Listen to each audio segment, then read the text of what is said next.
Père, je t'aime, je t'aime, je t'aime et je t'aime. Tu es tellement réel pour moi. Tu es tellement fidèle, Seigneur. Tellement fidèle, tellement fidèle, tellement fidèle. Bénis ta parole. Oins-moi, ô Dieu. Donne-moi l'intelligence et la sagesse pour paître ton peuple dans la vérité.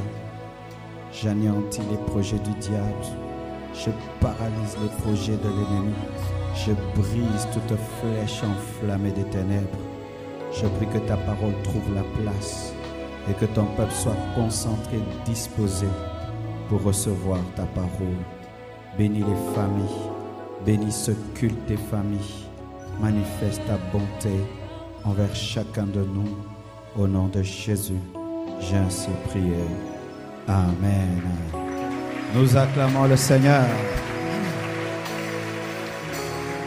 Gloire à Dieu. Je vous salue au nom de Jésus. Je suis dans la joie d'être là, de vous apporter la parole et d'être le pasteur des hommes et des femmes aussi merveilleux que vous. C'est vrai. C'est vraiment sérieux. Je suis heureux d'être ton pasteur. Je suis heureux d'être ton pasteur. Amen. C'est très difficile de prêcher de culte à des gens que tu n'aimes pas. Ce qui me donne la force de vous prêcher, c'est l'amour que j'ai pour vous. Et je vous prêcherai de tout mon cœur jusqu'à ce que Jésus reviendra. Amen. Aujourd'hui, je n'ai pas beaucoup de versets. Pour ceux qui n'aiment pas mes longues lectures, j'ai seulement un verset. Nous sommes debout, nous allons lire la parole de Dieu. Jean 8, verset 32, un verset très connu. Mais nous allons quand même le relire. Amen. Je salue mes frères qui sont sur Periscope, nos frères qui nous suivent sur Facebook Live et nos frères qui nous suivent sur YouTube. Que Dieu vous bénisse abondamment. Vous y êtes? 1, 2, 3. Vous connaîtrez la vérité et la vérité vous affranchira. Acclamons la parole du Seigneur. Asseyez-vous, s'il vous plaît. Le thème de mon message ce matin, c'est 12 vérités pour vaincre l'esprit de divorce. Tu peux le dire à ton voisin? À celui de droite?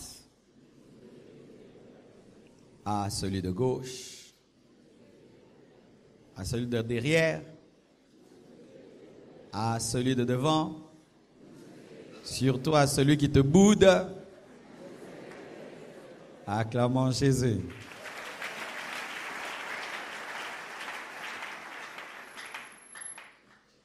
Vous connaîtrez la vérité et la vérité vous affranchira. Nous sommes dans notre culte des familles. On a commencé un enseignement depuis mardi sur comment vaincre l'esprit de divorce et la matière était tellement abondante que nous n'avons pas pu terminer. Ce qui fait que nous continuons ce dimanche. Nous allons continuer mercredi et vendredi pour répondre à tellement de questions sur le divorce, le remariage et le mariage. Et c'est vraiment compliqué ces questions parce que des fois la Bible ne donne pas toutes les précisions au sujet des problèmes de l'homme moderne. Donc il faudrait saisir la parole et l'esprit de la parole pour pouvoir vous répondre et que Dieu nous donne la sagesse. Jean dit, vous connaîtrez la vérité et la vérité vous affranchira. La connaissance de la vérité libère. Ça veut dire que lorsque l'homme vraiment connaît la vérité qui est la parole de Dieu, cette connaissance amène obligatoirement la liberté. Amen. Et face à l'esprit de divorce, il y a une grande arme, la connaissance. Beaucoup de gens tombent devant le diable, devant les démons parce qu'ils ne connaissent pas. Ils sont ignorants. Et aller à la guerre sans connaissance, c'est aller à la guerre tout en étant désarmé.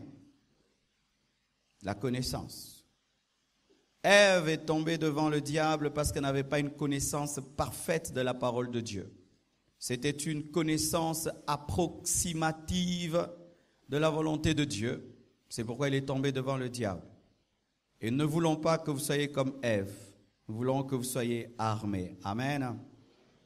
C'est pourquoi ce matin, nous allons parler de 12 vérités, 12 principes de la parole de Dieu pour vaincre l'esprit de divorce. Il y aura 6 principes pour les mariés et 6 principes pour les célibataires.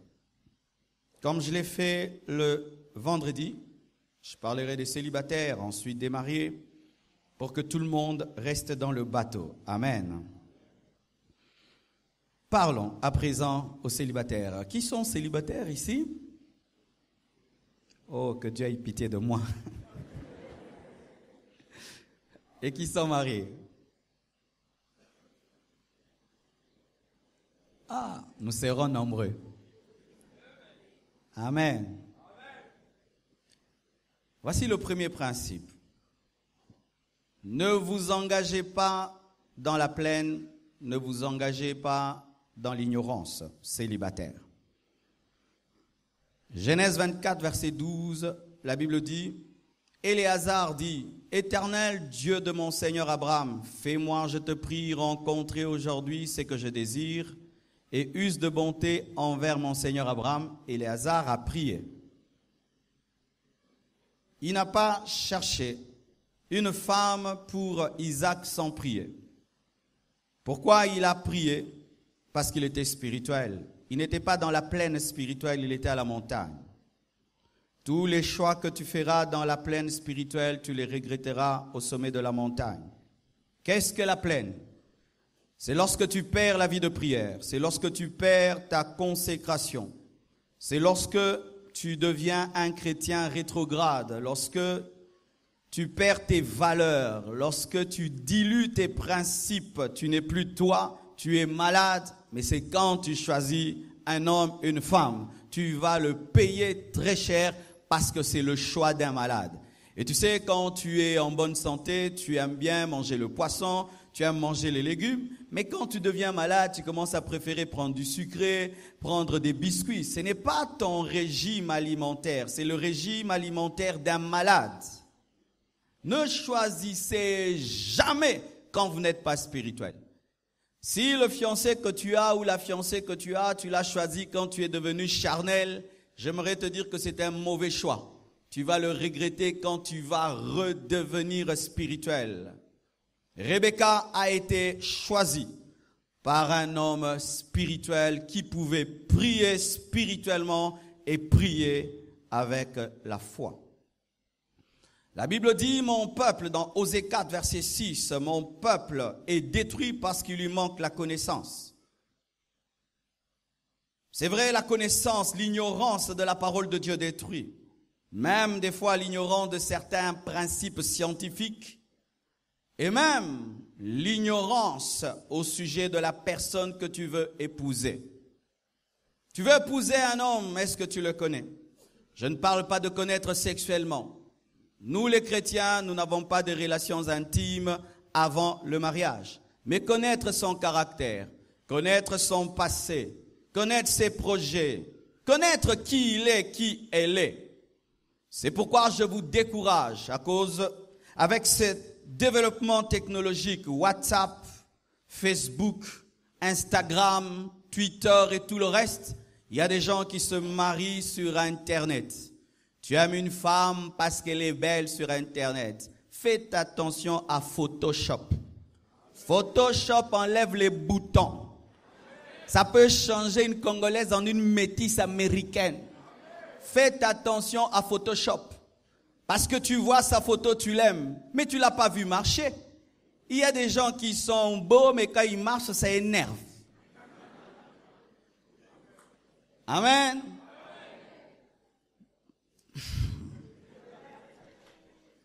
Tu aimes même s'il y a de la vidéo. Mais la vidéo ne révèle pas l'odeur. Il y a des gens qui sont bien sur la vidéo, mais ils dégagent une odeur que tu ne supportes pas. Car sachez que les odeurs comptent dans le mariage. Dans l'érotisme, les odeurs corporelles comptent. Tu peux aimer quelqu'un de loin, mais quand il t'approche, son odeur ne t'attire pas. Parce que Dieu a mis ça aussi pour que les gens se marient. Alors si tu aimes quelqu'un sur Internet, gloire à Dieu, mais dis-lui, tu quittes Paris, tu viens en course, je te vois, marcher, parler, je te vois. Mais si tout se passe sur Internet et quand tu voyages à l'aéroport, maintenant il a un panneau. C'est moi, c'est moi. C'est toi. Mais sur Internet, tu étais costaud, mais sur Internet, tu étais parfaite. Photoshop. Faites très attention. C'est pourquoi je suis contre les mariages de commission si tu n'as pas eu le temps de connaître la personne. C'est vrai qu'on peut te présenter à quelqu'un que tu ne connais pas. Je connais ma cousine, elle est bien, elle va te plaire. Mais après qu'on t'ait dit tout cela, vérifie toi-même. Amen. Hein? Cherche à connaître la personne. Et si tu sens que la personne a tendance toujours à cacher, à garder des zones d'ombre sur sa vie, tu es en danger. Tu es en danger. Qu'on ne t'amène pas trop rapidement à te marier si tu ne connais rien. Freine un peu, temporise. Peut-être que tu es en train d'épouser quelqu'un qui a des maladies et qui veut t'amener vite au mariage.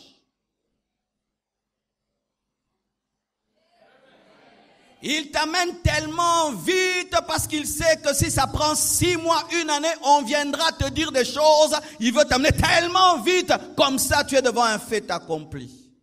Ne te marie jamais avec l'ignorance. Ce n'est pas aussi que tu auras toute la connaissance sur la personne parce qu'elle-même ne se connaît pas parfaitement, mais tu dois avoir suffisamment d'informations sur la personne que tu veux épouser. Ton fiancé, vraiment, est-ce que tu le connais? Ta fiancée, est-ce que vraiment tu la connais? Si tu ne le connais pas, bien-aimé, prends encore du temps. Deuxièmement, pour les mariés, apprenez à rester fidèles et soumis dans la bénédiction. Proverbe 5, verset 16 nous dit, « Tes sources doivent-elles se répandre dehors? Tes ruisseaux doivent-ils couler sur les places publiques? » C'est la richesse, l'abondance. « Qu'ils soient pour toi seul et non pour des étrangères. » Lorsque tu as des sources et que tu es béni, ne va pas aimer des étrangères. Que ta source soit bénie et fais ta joie ta joie de la femme de ta jeunesse. Lorsque tu es béni, que ta joie soit la femme de ta jeunesse. Ne cherche pas une deuxième bureau, troisième bureau, des tiroirs et des tiroirs. Biche des amours, gazelle pleine de grâce, sois en tout temps, pas seulement au temps de la pauvreté, en tout temps, enivré de ses charmes, sans cesse épris de son amour. Et pourquoi, mon fils, seras-tu épris d'une étrangère et embrasseras-tu le sein d'une inconnue? Beaucoup d'hommes sont fidèles lorsqu'ils sont pauvres. Quand il est pauvre, 18 heures à la maison, 16 heures à la maison. Quand il est pauvre, chouchou, doudou, chéri, chocolat. Mais quand il devient riche, tu ne me mérites pas. Ne sais-tu pas, je suis un grand homme. Tu ne sais pas, moi il fallait que j'épouse une femme, ceci, cela. Oh, elle t'a connu, elle t'a aimé quand tu avais des babouches. Tu étais un étudiant qui dormait sur un kitchikwala avec 4 chaises en plastique. Maintenant tu deviens un grand PDG, elle ne te mérite pas. C'est pourquoi il y a des papas, même si vous priez comment, vous serez pauvres. Parce que Dieu sent en toi la sémence de l'adultère. Il te projette dans le futur, il voit déjà 5 femmes à côté de toi. Si on pouvait refaire le monde, je prierais que jamais Salomon soit riche. Que Dieu lui donne seulement la sagesse et l'intelligence, qu'il n'ajoute pas. Et il y a des papas Salomon. Papa Salomon. Quand il devient riche, il commence à maltraiter cette femme qu'il a aimée lorsqu'il n'avait rien, lorsqu'il avait un seul pantalon, lorsqu'il marchait à pied. Maintenant qu'il devient riche et qu'il peut se promener dans le monde entier, il aimerait rassembler toutes les races. C'est pourquoi quand Dieu t'élève, après tu perds l'élévation parce que la femme de ta jeunesse pleure. Lorsque la femme de la jeunesse pleure, elle te maudit. Même si elle ne dit pas, Seigneur, maudis-le, tu es maudit. Lorsque ta femme, la femme de ta jeunesse est dans la joie, tu monteras et tu monteras. Mais lorsque tu la maltraites, ses pleurs se transforment en malédiction. Donnez-moi l'amen. Mais ce ne sont pas seulement les hommes qui ont un problème dans l'abondance. Les femmes aussi. Ton mari t'a aimé, tu n'étais rien, tu n'avais rien, Dieu te fait grâce. Parce qu'aujourd'hui, les femmes trouvent le boulot plus que les hommes, n'est-ce pas? Et maintenant, tu as un meilleur boulot que lui. Lui ramène $500, toi tu ramènes $5000, et là tu veux devenir la femme, mari, papa. Le papa punit les enfants, toi tu ôtes la suspension. Pourquoi? C'est toi qui achètes les jouets. Et vous savez, les enfants sont des matérialistes. Ils obéissent à celui qui donne. Vous savez ça? Papa, tu n'achètes rien dans la maison, c'est maman qui fait tout. Ils vont commencer à obéir à maman. C'est pourquoi une femme intelligente, lorsque c'est toi qui es plus riche et c'est toi qui achètes les choses, donne au papa pour qu'il achète aux enfants, afin que les enfants le respectent. Mais ne leur dis pas, c'est moi qui ai acheté ça, c'est moi qui achète ça. Tu es en train de créer une rébellion dans la famille. Et en Europe, il y a un problème. 2 couples, un couple quitte le Congo, va en Europe. L'homme responsable dit, je veux travailler. Et là-bas, quand tu as étudié ici, tu n'as pas souvent le travail selon ton niveau d'études. Mais tu te bats, tu acceptes des petits cailloux, des petits boulots pour que ta femme étudie. Et elle étudie 5 années. Toi, tu acceptes d'être un gardien, quelque part, de laver des cadavres et des assiettes. Et elle, quand elle finit les études, on l'engage, on lui donne un meilleur travail. Et là, elle veut maintenant dominer sur son mari. Chères femmes, j'ai souvent remarqué en vous une grande injustice. Lorsque nous nous marions aux femmes, nous disons communauté de biens. Quand ce sont nos biens? Si l'homme est riche, communauté de biens. Mais si la femme est riche, séparation des biens. Si nous avons partagé mon argent, quand j'étais pauvre, nous allons partager ton argent quand tu vas travailler. Oh, donnez-moi la main les papas.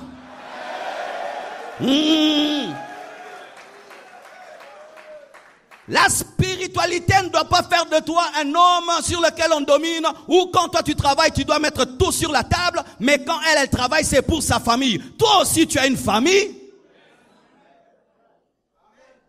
La femme mange avec plaisir l'argent du mari. Quand il s'agit de son argent, elle doit dire que son argent. Vous êtes des égoïstes, maman.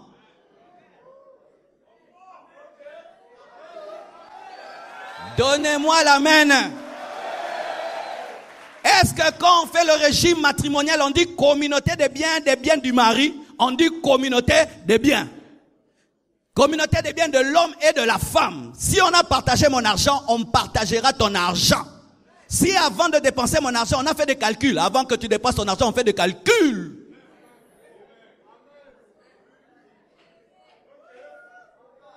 Vous n'êtes pas contente, mais c'est la vérité. La richesse sépare beaucoup de couples. C'est pourquoi beaucoup de couples prient, demandant la bénédiction. Dieu dit, vous devez rester pauvres. Comme ça, vous n'aurez pas le temps de vous chamailler pour l'argent. Vous vous regarderez les yeux dans les yeux après avoir bu du thé. Troisièmement, pour les célibataires, mariez-vous en tenant toujours compte du futur parce que la vie ne s'arrête pas dans le passé ni dans le présent, mais elle continue et projetez toujours dans le futur l'homme de votre vie et la femme de votre vie pour voir s'il va coller au futur. Dans le futur, il y a un développement social, spirituel, physique. La carrière va se développer. Cet homme que tu veux épouser, cette femme que tu veux épouser, est-ce que quand tu le projettes ou la projettes dans le futur, tu sens qu'elle est assimilable à ce que tu seras? Dieu, lorsqu'il parle à Israël, avec qui il a fait une alliance, il ne parle jamais de la génération, il ne parle pas seulement de la génération présente, il parle aussi de la génération future. C'est pourquoi Dieu voulait que sa loi soit toujours écrite pour que les non-créés qui seront créés puissent la lire aussi.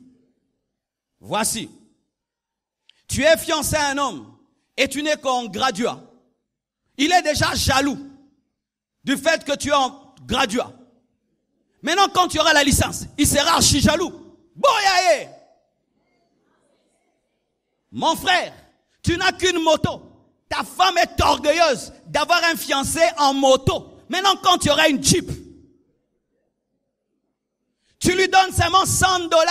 Elle va le dire partout. On m'a donné $100. Quand tu vas lui donner $100,000, elle va créer un attentat contre toi. Projetez toujours dans le futur. Tu n'aimes pas des femmes grosses. Et ta fiancée, elle souffre. Elle mange une fois par jour. Elle marche à pied. Elle est déjà grosse. Quand elle va manger 3 fois par jour, quand elle aura 4 bébés, elle sera grosse. Je prêche à moi. Je prêche. Déjà, tu dois savoir qu'elle sera grosse. Si c'est ton goût, gloire à Dieu. Parce qu'il y a des hommes qui aiment des femmes qui remplissent le lit. Tu fais ça, elle est là. Tu fais là, elle est là. Partout, elle est là.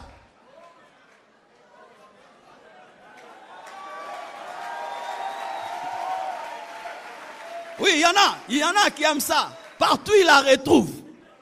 Ils n'aiment pas les minces parce que... Oh, t'es où? Je suis là. Où? Le futur. Et là, par rapport au futur, j'aimerais dire ceci aux sœurs. Ne mettez pas l'hydroquinone. Ne mettez pas l'hydroquinone. Quand tu mets de l'hydroquinone, si l'homme est intelligent, il te projette dans le futur, il voit des tampons verts, tampons bleus, lorsque tu auras 50 ans. Ma sœur, l'hydroquinone te rend jolie aujourd'hui, mais demain, l'hydroquinone va te donner des tampons. Si tu es noir, reste noir. Si tu es clair, reste clair. Aime-toi comme Dieu t'a créé. N'ajoutez pas. Qui vous a dit que les femmes belles, c'est seulement les femmes claires? Qui vous a dit cela? Accepte-toi tel que tu es. Mon frère, si tu as une fiancée qui met de l'hydroquinone, interdit-la. Elle est en train de gâcher votre futur. Et l'hydroquinone, ça sent mauvais. Il fait chaud Et tu as l'hydroquinone et les habits vont sentir la chair brûlée. Et d'autres, tu mets l'hydroquinone. Maintenant, qu'est-ce qui se passe? Tu as des kentos. Comme les boxeurs. Partout c'est clair, ici. Comme dans un truc on dit, awana awa et kokanité.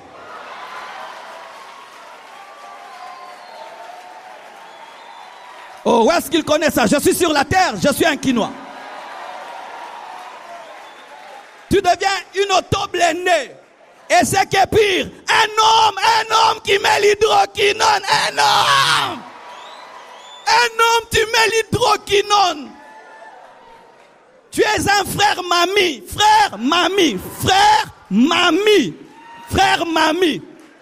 Mobali au tchachoko. Frère mamie.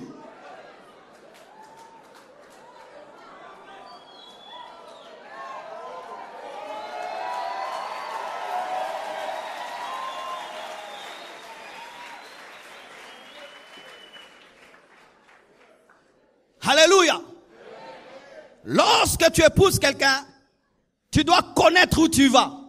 Et tu sais, je serai un grand homme, je dois chercher une femme qui a la grandeur. Sinon, dans la grandeur, il y aura un problème de compatibilité.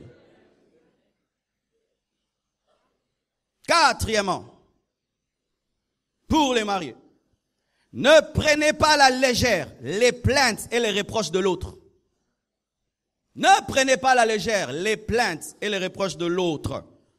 Jérémie 6, verset 14 nous dit, « Les prophètes pensent à la légère la plaie de la fille de mon peuple. Ils lui disent, paix, disent-ils, et il n'y a point de paix. » Les prophètes au temps de Jérémie étaient caractérisés par une chose.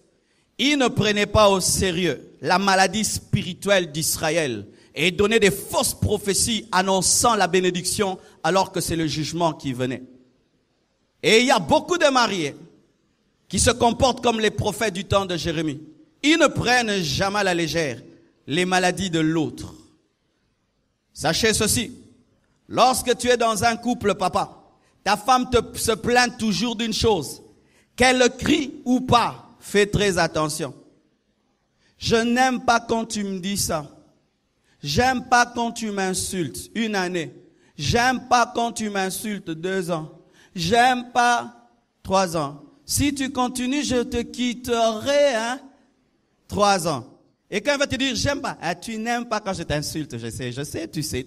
Tu veux dire quoi? Tu veux dire que tu n'aimes pas quand je t'insulte. Et tu prends à la légère. Un jour, tu rentres à la maison, elle prend la télé. Tous les biens, elle traverse, elle va à Brazzaville. Elle te le disait, mais tu prenais à la légère. Ton mari te dit toujours, change ceci. Peux-tu changer ça? Peux-tu arrêter ça? Quand tu sors, il faut toujours me dire où tu es. Quand tu sors, il faut me dire toujours où tu es. Quand tu sors 1 année, 2 ans, je suis avec mes amis, 2 ans, 3 ans, 4 ans, 5 ans. Un jour, il te dit, c'est fini. Pourquoi? Il aura moukéboué. Surtout vous qui voulez épouser les blanches. Les femmes blanches sont terribles. Elles parlent calmement, mais des grandes décisions dans le cœur. Dernièrement, j'étais allé quelque part dans un hôtel et je mangeais et il y avait une fille qui causait avec, je crois, son patron. Alors je pensais qu'il causait bien.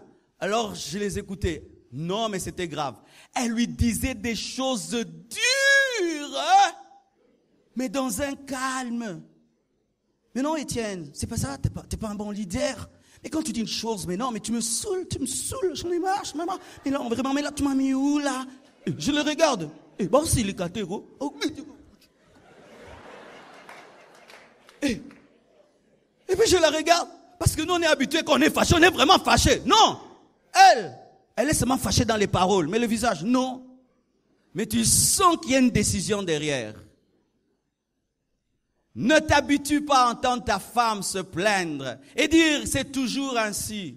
Un jour elle te quittera, rien qu'à cause de ce qu'elle t'a toujours répété mais que tu as négligé. Un jour elle te quittera rien que pour ça.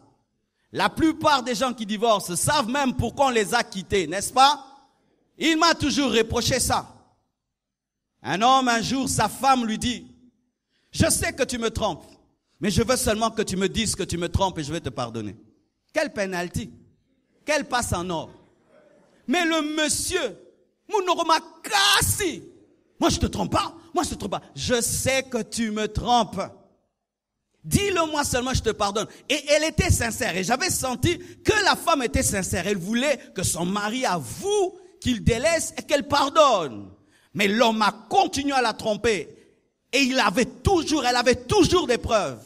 Un jour, il est rentré à la maison. Elle avait vidé toute la maison. Alors, toute la maison, elle est allée à Brazzaville. Aujourd'hui, elle est mariée.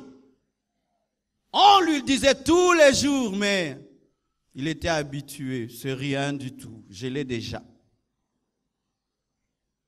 Cinquièmement, pour les célibataires, ne bâtissez pas vos fiançailles sur le mensonge. Ne bâtissez pas vos fiançailles sur la manipulation, sur les cachotteries. Ne le faites pas. Matthieu 7, verset 24 jusqu'au verset 27 nous révèle qu'une maison ne subsiste que si elle est bâtie sur le roc de la vérité, le roc de la parole. Lorsque vos fiançailles sont fondées sur le mensonge, sachez que dans le futur, la vérité finira par triompher. Tu trompes, je suis vierge, mais il finira par savoir. Tu trompes que tu n'as pas eu des enfants hors mariage, mais un jour il finira par le savoir.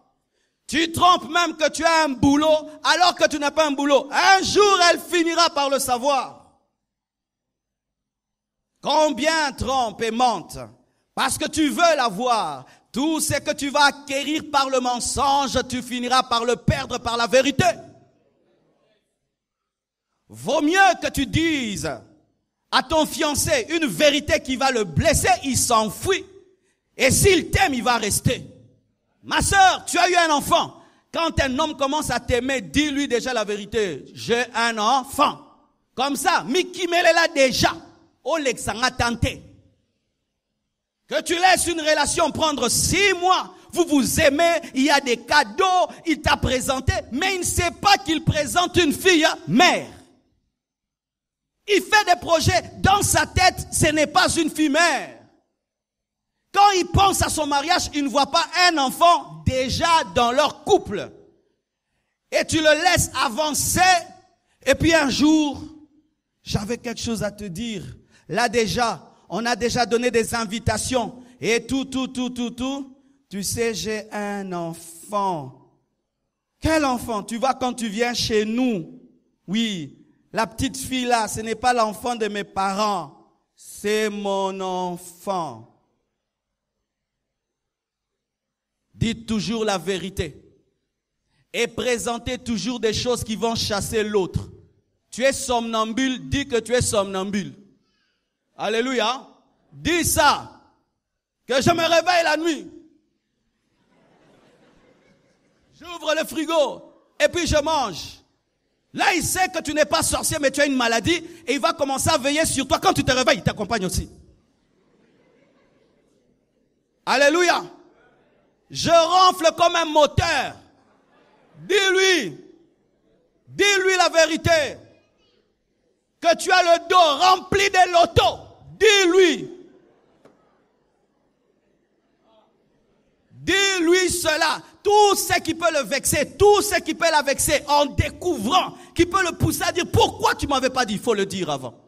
Mais souvent nous cachons et nous cachons et nous cachons et la personne est devant un fait accompli. Toi-même dans ton cœur tu dis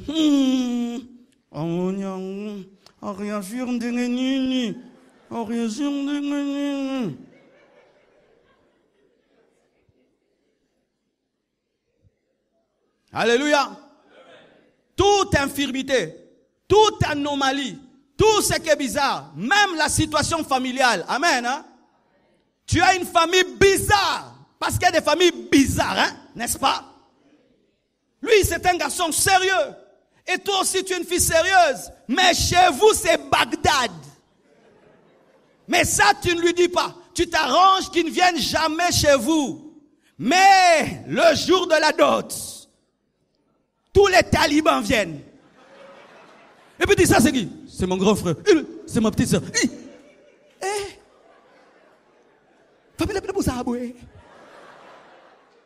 Mais pourquoi tu ne m'as pas dit?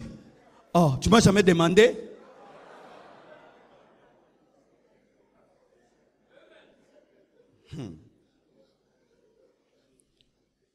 Sixièmement, les mariés, évitez de tomber dans la monotonie. Soyez ingénieux et créatifs. Ésaïe 43, verset 22. Dans le mariage entre Israël et Dieu, écoutez ce que la Bible dit. Et tu ne m'as pas invoqué, ô Jacob, car tu t'es lassé de moi, ô Israël. La monotonie était entrée dans l'alliance entre Israël et Dieu, de sorte qu'Israël s'était lassé de l'Éternel parce qu'ils avaient une religion monotone. La monotonie détruit les couples. C'est pourquoi soyez ingénieux. Maman, des fois tu te peignes comme ça, des fois comme ça, et puis comme ça, et puis au couteau. Tout ça seulement pour que tu sois une femme nouvelle. Les chaises, des fois, changez la position des chaises. Changez la couleur des draps. Il y a des draps qui ne changent pas. Et des femmes qui préparent toujours la même chose. De sorte que le mari est un prophète sans être prophète. J'ai préparé pour toi. Los na pondu. Nali kayabu. Ndeno yebi. Mais on va quand lambat.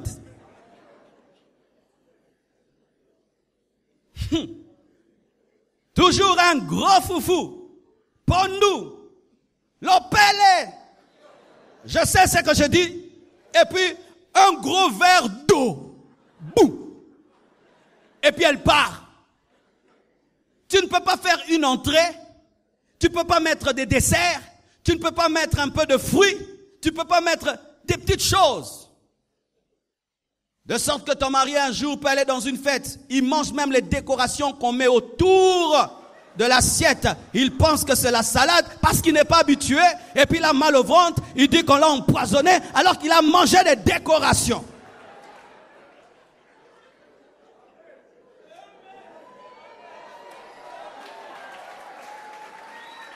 Soyez créatives, soyez ingénieuses. Même dans la sexualité, il y a des couples qui sont tellement monotones qu'ils doivent faire tout ça dans les ténèbres parce qu'il n'y a rien de nouveau. Faites ça dans la nuit parce que c'est toujours pareil. Rien ne change. Et là, je ne peux pas aller en profondeur. Mais j'aimerais vous dire que c'est des enseignements des fois qu'on donne dans les églises. Que non, il faut toujours d'une manière, parce qu'on prie beaucoup. Et qui ont dit ça, ce sont des prêtres qui ne sont même pas mariés. Des prêtres. Je laisse. Un prêtre, il n'a même pas une femme. Il dit, ça, on fait toujours comme ça. Papa, toi tu es marié.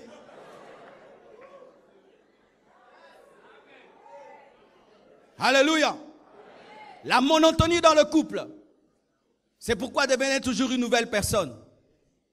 Un jour, papa, tu frimes à la maison, à l'occasion de rien. Alléluia. Ça fait seulement nouveau. Un matin, tu fais jeune. Même si tu as déjà 50 ans, tu portes un jean de catch. Oh, qu'est-ce qu'il y a? Non, nouveauté. Ah oui, ça fait plaisir. Alléluia. Ton mari revient toujours, tu l'attends au salon. Mais ce jour-là, c'est toi qui ouvres la porte. Ah, ça fait toujours bien. Faites des nouvelles choses. Sinon, vous allez vous lasser l'un de l'autre. Qu'est-ce qui fait des fois que des hommes âgés puissent aimer des jeunes filles? Ce n'est pas toujours à cause de la beauté, c'est seulement à cause de la nouveauté. Tu vois, la jeune fille, elle a tout le temps des surprises.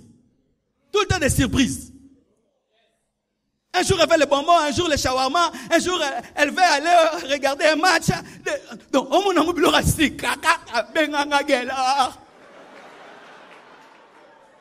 mais sa femme, il n'y a rien de nouveau. C'est toujours pareil. Un film en noir et blanc.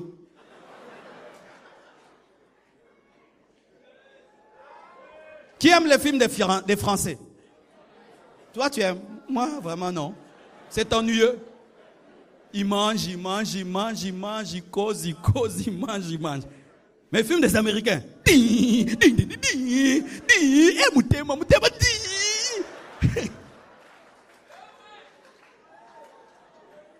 Soyez ingénieux, soyez créatifs, innovez, quittez la monotonie, ça va détruire vos mariages. Septièmement, les célibataires, ne prenez pas à la légère les avertissements de Dieu. Amen. Hein? Ne prenez pas à la légère les avertissements de Dieu.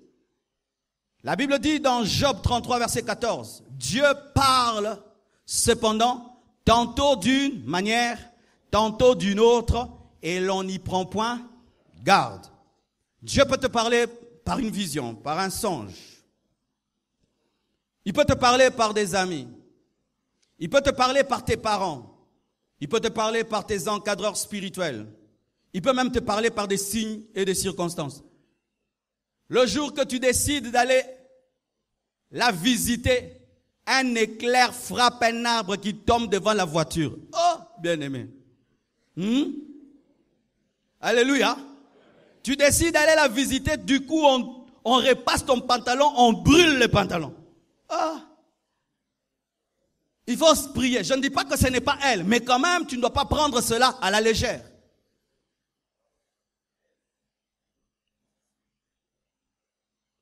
Tu dors et tu vois le jour que tu l'épouses, il y a une main qui dit non.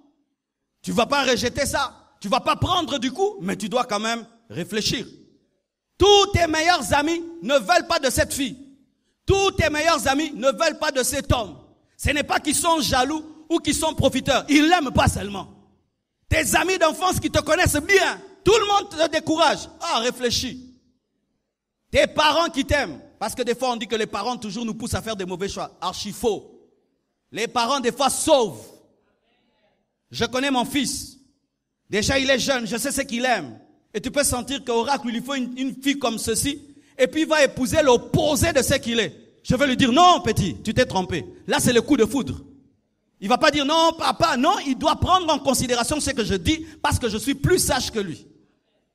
Ta famille est contre. Même tes encadreurs de l'église s'opposent. Ton pasteur dit, fais attention. Mais toi, malgré tout, tu continues. Souvent les amoureux deviennent tellement sourds. Ils n'ont que des yeux, plus d'oreilles. Non, bah les coco, attends, bon Dieu, non, bah les coco. Tu sais, quand tu fais un mariage de têtu et que tu as des problèmes, tu auras honte d'aller demander des conseils. Tu vas souffrir dedans, mais tu ne sais plus aller voir le pasteur, tes encadreurs, tes amis, tes parents, parce que tu as fait un mariage de têtu. Ce n'est pas non plus que ta famille doit t'imposer une femme, tes amis, l'église, mais ne prenez pas à la légère les conseils et quand Dieu vous parle au travers de ces personnes. Alléluia. Huitièmement, pour les mariés, ne considérez jamais l'autre comme un acquis. Amen. Ne considérez jamais l'autre comme un acquis. Malgré que vous l'avez épousé, faites l'effort de l'avoir même si vous l'avez. Soyez toujours dans une éternelle conquête de ce que vous avez. C'est pourquoi même au sujet du don spirituel dans 1 Timothée 4,14, Paul dit, ne néglige pas le don qui est en toi. Il est en toi mais ne néglige pas. Et qui t'a été donné par prophétie avec imposition des mains de l'assemblée et des anciens. Même si c'est un don qui est en toi, ne le néglige pas. Mais qu'est-ce qui arrive souvent? Il suffit seulement que tu mettes 7 anneaux au doigt d'une femme. C'est comme si tu dis, fini les dragues. Tu vois ce que je te mets là? Je ne te draguerai plus. C'est comme si quand les femmes mettent l'anneau au doigt de leur mari, elles veulent dire, je ne te séduirai plus. Alors que même si tu as ton mari, tu dois continuer à le séduire. Même si tu as ta femme, tu dois continuer à la draguer. J'ai observé les chats. Les chats, même s'il a attrapé la souris, il la laisse partir. Et puis il la suit, la mort, il la laisse. Pourquoi au lieu de monter? Et ça va bien.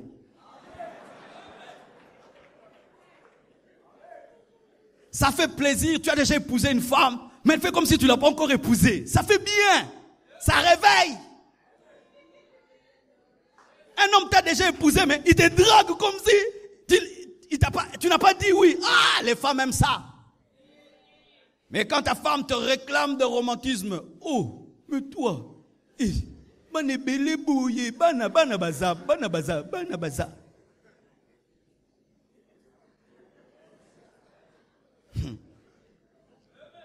Quand tu étais fiancé et tu sais que ton fiancé va venir te voir, tu portais ta plus belle robe. Tu te faisais jolie, tu te faisais belle. Mais quand tu te maries, tu es dans la maison avec les dundisha. Vous connaissez les dundisha? Ce sont les gros polos des femmes à la maison troués. Avec des pagnes troués. Avec des foulards. Des femmes qui dorment avec des visages tout blancs et de gros yeux parce qu'elles sont en train de lutter contre les boutons. Tu la regardes la nuit comme une sorcière. Elle veut aussi des bisous avec un masque anti-bouton.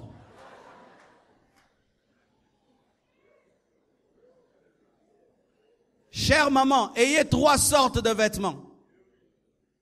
Des vêtements pour travailler. Et quand tu finis de travailler, tu enlèves ça. Tu portes des beaux vêtements qui ne coûtent pas très cher, mais pour que tu sois jolie à la maison. Et des vêtements très très chers pour sortir. Car souvent les femmes, elles n'ont que des vêtements très très chers pour sortir, de sorte qu'elles évitent de les porter à la maison de peur de les abîmer. Mais qu'est-ce qui arrive? L'homme passe sa journée avec une femme toute sale, sans onction. Ses cheveux, elle les fait quand elle sort. Quand elle ne sort pas, c'est brou comme une folle. Mais elle veut des bisous. Des grosses babouches. Tu viens la chercher chez elle à la maison, tu la confonds au travailleur. Oh oui, oui.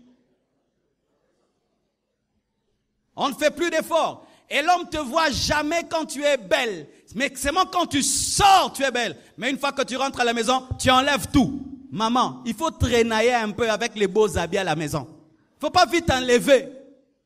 Il ne faut pas enlever rapidement. Garde ça pendant un temps. Que ça libère l'onction. Je vous dis la vérité. Elle est jolie comme elle est là. Du coup, elle porte une grosse culotte comme un garçon, un gros polo comme un garçon, de grosses babouches. Donc, celle que j'ai vue à l'église, allez-moi, maman, ok, wapi? À côté, va couper. Panias à la l'aise.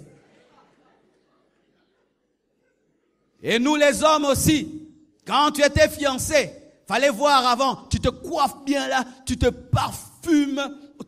On mit à 5 fois. Tu demandes aux gens, Efandi, Efandi, t'es là bien, Efandi. Mais maintenant, tu te réveilles, tu ne brosses pas les dents, tu dors sans brosser les dents, mais tu veux des bisous. Mais avant de partir, tu brossais. Mais maintenant, na gaz, na nyoso chéru. Et ça fait quoi? La femme ne sent pas que tu cherches à la séduire. Pourquoi? Tu l'as déjà eu. Où est-ce que tu partiras? C'est pourquoi certains hommes méchants, ils engrossent leurs femmes, non pas par amour, seulement pour te donner une carte rouge. 5 bébés en 4 ans. Clôtureux, le bas sous. Ah oui, il y a des hommes méchants. Ma soeur, fais attention. Cet homme, tout le temps, il fait des bébés. Pourquoi il fait tout le temps des bébés? Tout le temps des bébés. 5 années de mariage, 5 bébés. Dupont, Dalton. Un ici, l'autre là, l'autre ici, l'autre. Quand est-ce que tu auras le temps de prendre soin de toi? Quand est-ce que tu auras le temps? C'est pourquoi même, nous devons parler à l'église sur la contraception. Il y a un sérieux problème de contraception à l'église. Les gens veulent espacer les naissances, mais ne savent pas comment le faire. Parce que toujours des gens sans intention de se marier, les prêtres, ont dit des choses. Ils n'ont même pas des enfants. Mais ils disent, il ne faut pas utiliser de préservatif. Toi, tu as une femme. Tu sais ce que ça fait d'avoir une femme qui a 9 mois de grossesse et puis qui a encore. Mais toi, tu dis seulement, pas ça.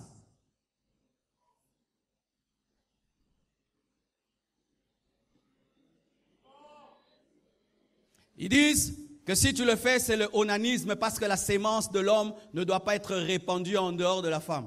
Alors, maintenant, les hommes qui ont des pollutions nocturnes, ils ont péché aussi. Toute pollution nocturne n'est pas un démon. Les pollutions nocturnes de façon biologique, c'est un super plan que Dieu a fait pour que tu puisses dégager. Alors, lorsque aussi les gens font des examens de spermographie, ils pêchent.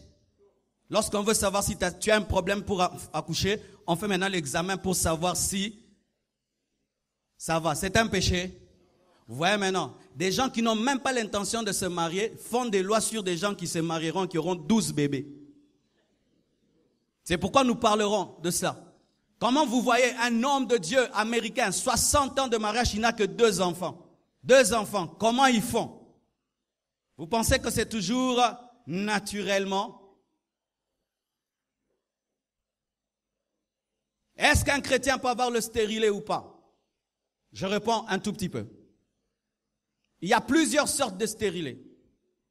Mais il y a un mauvais stérilet. C'est le stérilet qui permet à ce que l'œuf soit formé et qui tue l'œuf. Là, ce sont des micro-avortements. Amen. Lorsque tu veux appliquer la contraception, tu dois veiller à une chose. La contraception qui empêche à ce qui est fécondation est bonne. Mais la contraception qui permet la fécondation, mais qui vient maintenant tuer l'œuf, là, ce sont des avortements. Mais toute contraception ne permet pas la fécondation. Mais on dit, il ne faut pas de contraception. Pourquoi? Dieu a dit remplissez la terre. Même Dieu qui a dit remplissez la terre n'a qu'un seul fils. Tous nous sommes des enfants adoptifs.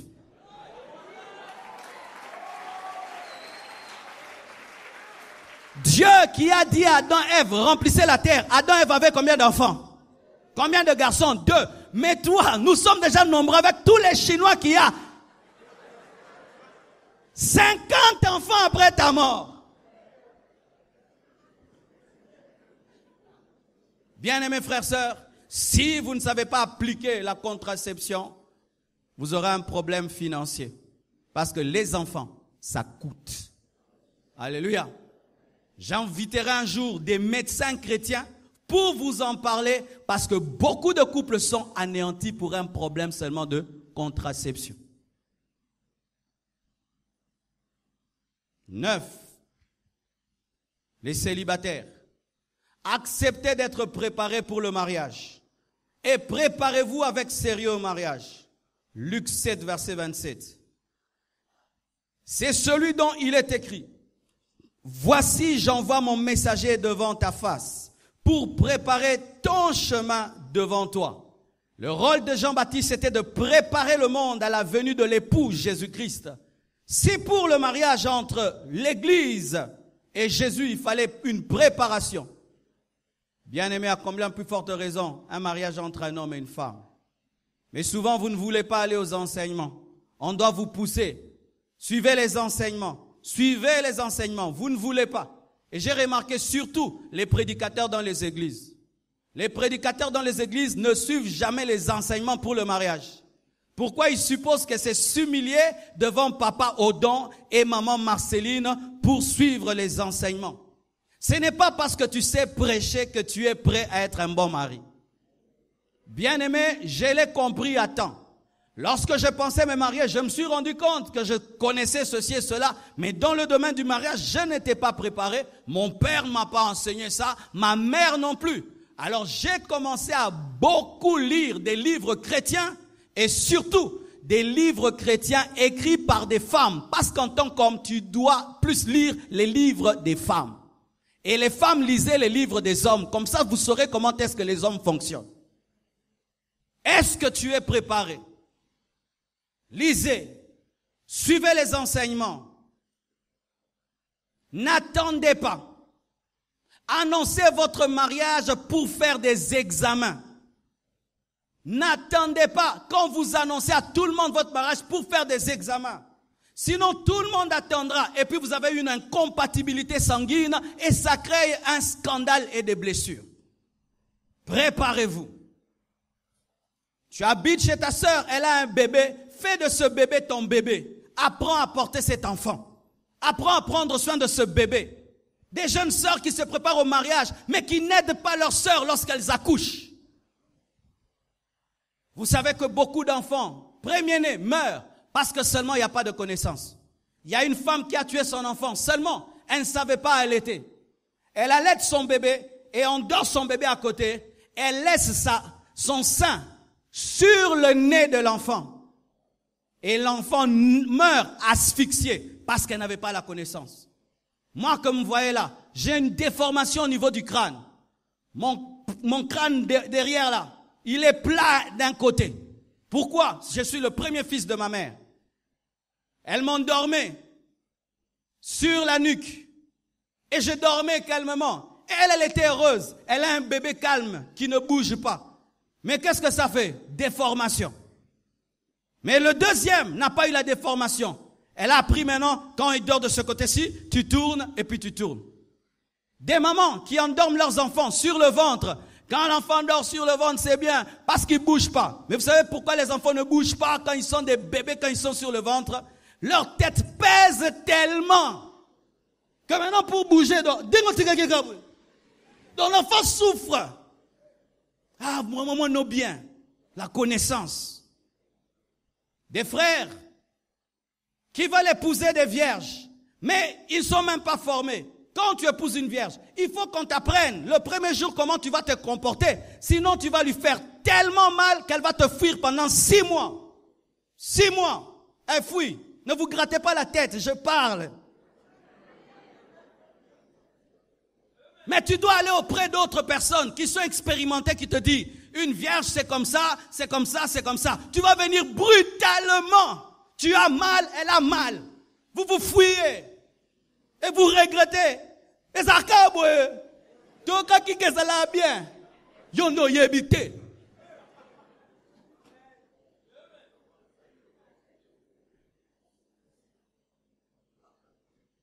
Alléluia. 10e, pour les mariés, bâtissez votre mariage sur la parole de Dieu et non sur la philosophie des hommes, non sur la coutume, non sur la culture des hommes, non sur la mode des hommes, mais sur la parole de Dieu. Car tout ce qui n'est pas fondé sur le roc, selon Matthieu 7, est appelé à disparaître. Aujourd'hui, on nous parle de l'émancipation de la femme. On nous parle de la parité. Mais la Bible dit que l'homme est le chef de la femme. Dites Amen. L'homme est le chef de la femme. Dites Amen. Même si la Constitution française dit le contraire, l'homme est le chef de la femme. Si vous prenez la Constitution, parité, émancipation, vous amenez dans le mariage, ça va amener la rébellion. Mais l'homme doit aimer sa femme. Il ne doit pas la maltraiter. Il ne doit pas la traiter comme un esclave. Mais la Bible, la Constitution des constitutions dit que l'homme est le chef de la femme. Ne bâtissez pas votre couple sur l'intelligence des hommes. Bâtissez votre couple sur la parole de Dieu et votre couple subsistera. 11e, faites attention au phénomène voyage. Aujourd'hui, on remarque, lorsque quelqu'un devient béni, riche, qu'est-ce qu'il fait? Il envoie sa femme, ses enfants en Europe et lui reste à Kinshasa. Et il est fier. Où sont tes enfants? Ah, ils sont en Europe. C'est bien, les enfants peuvent aller en Europe étudier. Et où est leur maman? Leur maman est avec eux afin de les surveiller. Les études ne doivent jamais détruire le couple. Ils doivent revenir étudier à côté de toi. Si les enfants veulent étudier, alors qu'ils soient dans un internat. Mais c'est pas que maman aussi va étudier avec les enfants qui étudient sans étudier.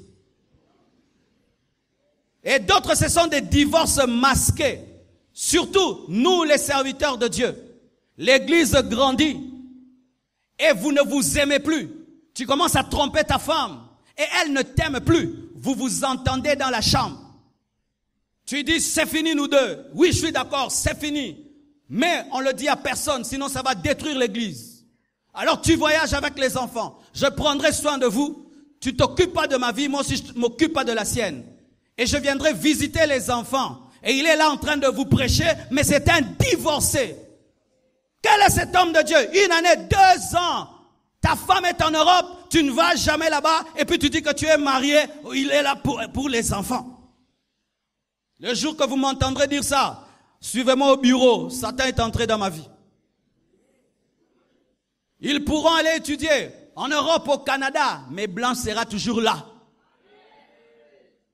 Je peux voyager 1 semaine, 2 semaines seul, mais quand ça devient 1 mois, 2 mois, elle doit me suivre. Ce sont les faibles qui gagnent. Les faibles gagnent. Quand tu es costaud, tu tomberas. Parce que la nature a horreur du vide. Lorsque tu laisses un vide, quelqu'un remplacera. Je ne veux pas dans cette église des papas quand ils deviennent riches, ils commencent maintenant à envoyer la femme et les enfants en Europe et ils se flattent de cela. Mes enfants sont en Europe et ma femme. Tu n'es pas sage dans le combat. Tu n'es pas sage. Toutes les filles savent que cet homme béni, cet homme riche, il vit seul dans sa maison et sa femme et ses enfants sont en Europe. Il y voit après 3 mois, 6 mois. Une femme intelligente et qui a l'esprit du diable peut savoir quel problème tu as. Et des femmes qui aiment tellement l'Europe, qui aiment tellement le confort, qui acceptent de laisser leur mari au Congo. Elle aime tellement l'Europe, plus que le mariage, elle accepte. On te convainc. Je ne peux pas arriver à la convaincre. Je peux te convaincre. Oh non, tu vois, pour Oracle Choukrani, vous voyez, aller au Canada. Moi, je viendrai après 6 mois. Elle va jamais croire, elle va jamais accepter. C'est souvent un signe que tu n'aimes plus ton mari.